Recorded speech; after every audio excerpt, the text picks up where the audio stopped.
East West university July August ইতিহাসের আঙিনায় এক ছাত্র জাগরণের নাম।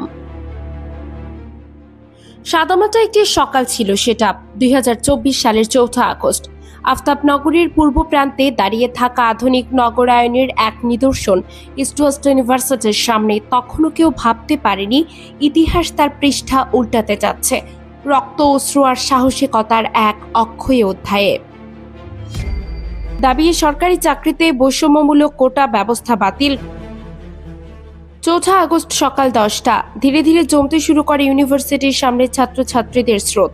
কেউ বিশ্ববিদ্যালয়ের ইউনিফর্মে, কেউ পিঠে ব্যাগ, হাতে পোস্টার, কেউ চুপচাপ দাঁড়িয়ে, কেউ উচ্চকণ্ঠে বলছে ছাত্রদের রক্ত বৃথা যেতে পারে না, গণতন্ত্র চাই, শোষণ চাই না।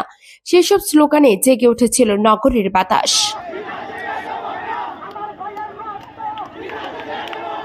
ইস্ট ওয়েস্টের শিক্ষার্থীরা তখন আর শুধু শিক্ষার্থী ছিলেন না, তারা ছিলেন এক চলমান ইতিহাসের সৈনিক। পরদিন 5 আগস্ট সকাল থেকে উত্তেজনার পারদ ঊর্ধ্বগামী। বিশ্ববিদ্যালয়ের সামনে ছাত্র দলের ঢল। পাশের ব্র্যাক বিশ্ববিদ্যালয় সহ বিভিন্ন শিক্ষা প্রতিষ্ঠানের শিক্ষার্থীরা এসেছেন সংহতিতে। প্রতিটি চোখে ছিল দৃপ্ত প্রত্যয়, এই শাসন আর নয়, এই বৈষম্য আর নয়। ঠিক তখনই আসে সেই সংবাদ, শেখ হাসিনা পদত্যাগ করেছেন, দেশ ত্যাগ করেছেন। এক মুহূর্তে নীরবতা, তারপর যেন বজ্রপাত। স্লোগানের জোয়ারে ভাসিয়ে নেয় আফতাবনগরের রাজপথ। জয় বাংলা নয়, জয় ছাত্র সমাজ। শহীদের রক্ত বৃথা যেতে দেবে না এই প্রজন্ম। তখন সময় ছিল না আত্মবিশ্লেষণের, সময় ছিল একটি যুগ সন্ধিক্ষণের। এই আন্দোলনের রক্তাক্ত স্মৃতি হয়ে গেছে 34শে জুলাইয়ের নামে, যা আসলে 5 আগস্টের এক বিকল্প চেতনা।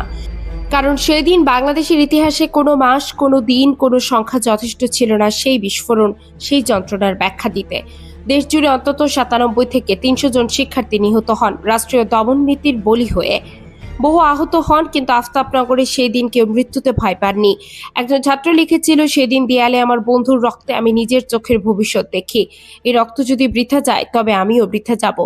ইস্ট ওয়েস্ট ইউনিভার্সিটির সামনে আজও সেই স্মৃতি জেগে থাকে। প্রতিষ্ঠানের পাশে ছায়া বৃক্ষে লেপ্টে থাকা পোস্টার, হলুদ হয়ে যাওয়া প্লেকার্ড, ছাত্রদের লেখা কবিতা, সব মিলিয়ে যেন এক জীবন্ত স্মৃতিসৌধ।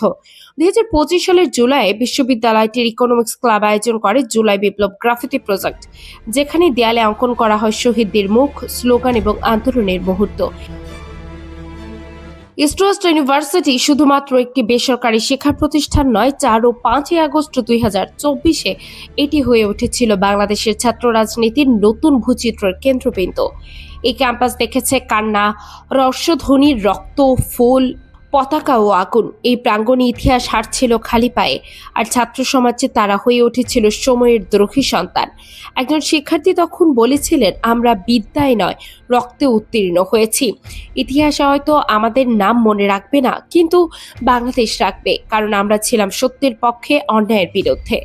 তথ্যচিত্র প্রতিবেদক, নিউজ ডেস্ক, আতিয়া ফিফা, বাংলাদেশ নিউজ টুডে।